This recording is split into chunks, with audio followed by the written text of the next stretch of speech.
हालात अच्छे नहीं हैं और कोई इसकी जो आग है, इसकी तपिश से कोई नहीं बच पाएगा। बट शायद लगता है कि यहाँ पे प्रायोरिटीज़ जैसे मैं बताता रहा हूँ कि भाई प्रायोरिटीज़ जो है लाहौर में तख्त लाहौर की जंग चल रही है। इस्लामाबाद में जो है इस्लामाबाद फ़तह करने की जंग चल रही है। इमरान खान और बाकी जो पीडीएम की पार्टीज़ हैं, एक-दूसरे को नीचा दिखाने में लगी हुई है।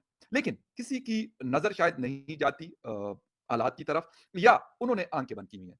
मैं यही कहूँगा, ये तो नहीं हो सकता कि किसी को पता ना चल रहा हो इस्लामाबाद में बैठे हुए। लेकिन लगता ये है कि अब आज उन्होंने मेरे ख़्याल वो बेल बजा दी कि नहीं जी यार, जो इस्लामाबाद का रास्ता है, वहाँ की घंटी उन्होंने बजा दी। जय हिंद दोस्तों। अब तक जिसे पाकिस्तान खुद की संपत्ति मानकर चल रहा था, वही तहरीके तालिबान पाकिस्तान टीटीपी अब इस्लामाबाद को ही डराने लगा है। द एशियन लाइट इंटरनेशनल में सकरिया करीम लिखते हैं कि टीटीपी अब खुद को आतंकवाद का पीड़ित बताते हुए वैश्विक समुदाय को गुमराह करने में लगा है। यह साल एक खतरनाक इशारे के साथ समाप्त हुआ है।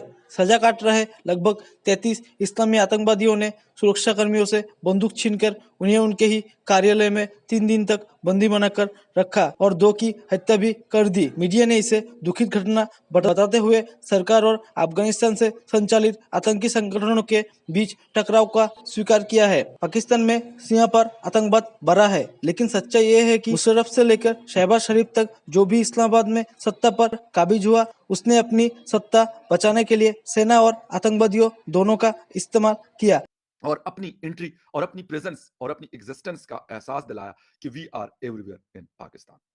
डिटेल में जा रहे हैं, इस्लामाबाद में होने वाले इंसिडेंट के हवाले से भी बात करेंगे और इसके साथ-साथ खैबर पख्तूनख्वा के जो स्पीकर है उनके ऊपर कुछ वाक़या हुआ इस किस्म की फायरिंग का खबरें आ रही है। पेशावर से रेगी एक इलाका है, वहाँ पे क्या है, क्या नहीं है और सिचुएशन इस वक़्त कहाँ जा रही है। खैर डिटेल में आप लोगों से बात हो रही है, होती रहेगी, होपफुली आप साथ देंगे। लेकिन डिटेल में जाने से पहले आपसे रिक्वेस्ट भी करूँगा कि जिन-जिन लोगों ने चैनल को सब्सक्राइब नहीं किया, आप प्लीज़ चैनल को सब्सक्राइब करना, बेल और लाइक का बटन भी दबाना ना भूलें।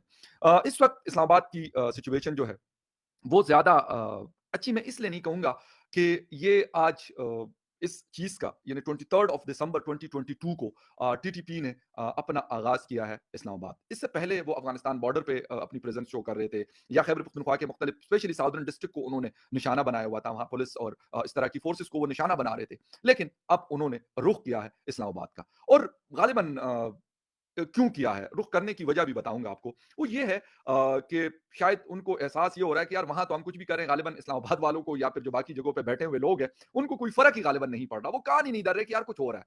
हम इतने बड़े-बड़े कंपाउंड को कब्ज़ा कर लिया, तानों के ऊपर कब्ज़ा कर रहे हैं, पुलिस को सरेंडर कर रहे हैं, ये सारा कुछ हो रहा है। लेकिन शायद वो उनको लगता है कि ग़ालिबन ये काफ़ी नहीं है। तो उन्होंने कहा जाते हैं ज़रा शहर इक़्तिदार में इस्लामाबाद की तरफ और वहाँ देखते हैं कि इसके बाद क्या तासुरात हैं लोगों के।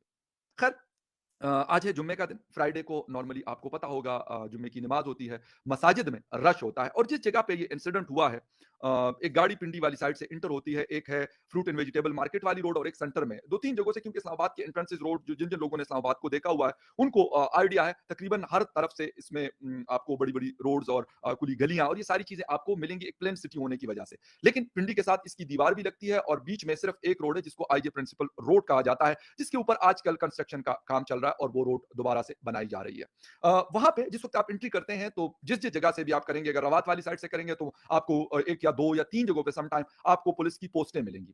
आप अगर मोटरवे से एंटर हो रहे हैं पेशावर या लाहौर वाली साइड से आप आ रहे हैं वाया मोटरवे, तो वहाँ से भी आपको पुलिस की प्रेज़ेंस नज़र आएगी। एक और साइड है जी जीटी रोड, वहाँ पे भी क्योंकि इस्लामाबाद का इलाका है तो वहाँ पे भी पुलिस की प्रेज़ेंस होती है और एक है जी मरी वाली साइड से एंट्री होती है और एक जीटी रोड लाहौर मतलब वाया जीटी रोड। तो ये तकरीबन 4-5 जगहों से एंट्रेंसेस होती हैं इस्लामाबाद की।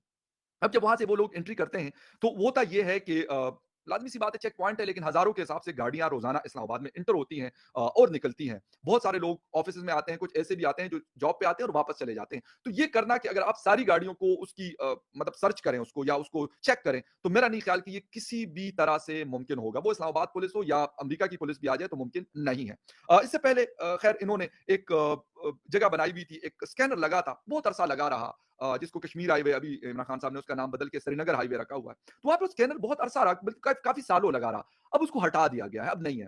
तो उसे कहते थे कि और वो तब लगाया गया था जब 2013 में मैंने उस ब्लास्ट को कवर किया था फ्रूट एंड वेजिटेबल मार्केट है इस्लामाबाद की I11 में, ये I10 में ये ब्लास्ट हुआ है और वो है I11 यानी ये जुड़ के हैं बिल्कुल आप वॉकिंग डिस्टेंस है, आप आ जा सकते हैं।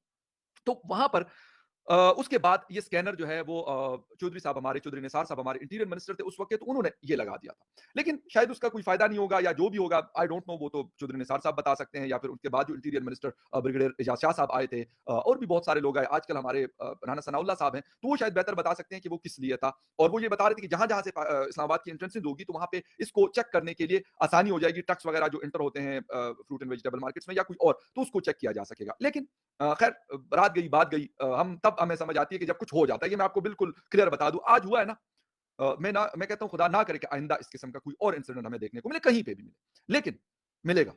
लेकिन मिलेगा, उसकी वजह ये है कि आप भई एक ऐसी सिचुएशन से गुज़र रहे हैं कि इस वक़्त खैबर पख्तूनख्वा पूरी तरह लपेट में है, तकरीबन बलूचिस्तान पूरी तरह लपेट में है। तो आप कैसे एक्सपेक्ट करते हैं कि जी इस्लामाबाद बच जाएगा, वहाँ पे कुछ नहीं होगा, लाहौर में कुछ नहीं होगा या पंजाब में कुछ नहीं होगा या फिर सिंध में कराची, उसका कैपिटल भी है और बड़ा शहर है पाकिस्तान का, वहाँ पे कुछ नहीं होगा। क्योंकि बहुत सारे खैबर पख्तूनख्वा के लोगों का भी आना-जाना है और ये जो टीटीपी है, ये इसकी प्रेज़ेंस कराची में, आपको अगर चौधरी असलम एसएसपी थे, उसका याद हो, तो उसने काफ़ी क्रैकडाउन किया था और बहुत काफ़ी हद तक इन लोगों का सफाया किया था। लेकिन फाइनली उसको भी फिर एक, जिस वक़्त वो ऑफ़िस जा रहे थे कि कहीं पता नहीं और जा रहे थे, तो उनके ऊपर हमला किया गया और उनकी जान ले ली गई, शहीद किया गया। बड़े निडर किस्म के आदमी थे, खैबर पख्तूनख्वा मानसेहरा से उनका ताल्लुक था। तो इस तरह की चीज़ें। और अगर आपको मेरी ज़्यादा पुरानी नहीं, 2 या 3 दिन पुरानी मेरी जो सोलो वीडियो है, उसमें मैंने कहा था कि भाई, आप यहाँ पे बैठ के अगर ये समझ रहे हैं कि ये आग आप तक नहीं पहुंचेगी, तो ये आपकी सबसे बड़ी गलतफहमी है सर। कोई भी है, मैं सबकी बात कर रहा हूं, मैं कोई मैं ना ये पीएमएलएन की बात कर रहा हूं, ना मैं पीपल्स पार्टी की और ना पीटीआई की, ना किसी और की, सबकी ओवरऑल बात कर रहा हूं। ये चीजें कह रहा था मैं, और मेरे जैसे मेरे सीनियर्स बहुत सारे लोग कह रहे थे, जिनकी बात बहुत दूर तक जाती है, वो भी ये बार बार कह रहे थे कि भाई साहब, फॉर गॉड सेक कुछ करें, कुछ करें, इसको लाइट ना लें, इसको नॉन सीरियस ना, मतलब जो आपका एटीट्यूड है वो छोड़ दें आप। इसके ऊपर आप लोग बैठे छोड़ दें ये सारा कुछ कि तख्त लाहौर में मियां शहबाज जो है वो बनेगा, हमजा शहबाज बनेगा सीएम या परवेज इलाही रहेगा। यार छोड़ दो। लाहौर बचा रहेगा तो फिर उसका सीएम भी होगा और पाकिस्तान का पीएम भी होगा और पाकिस्तान की आवाम भी होगी। अगर ये नहीं होगा, तो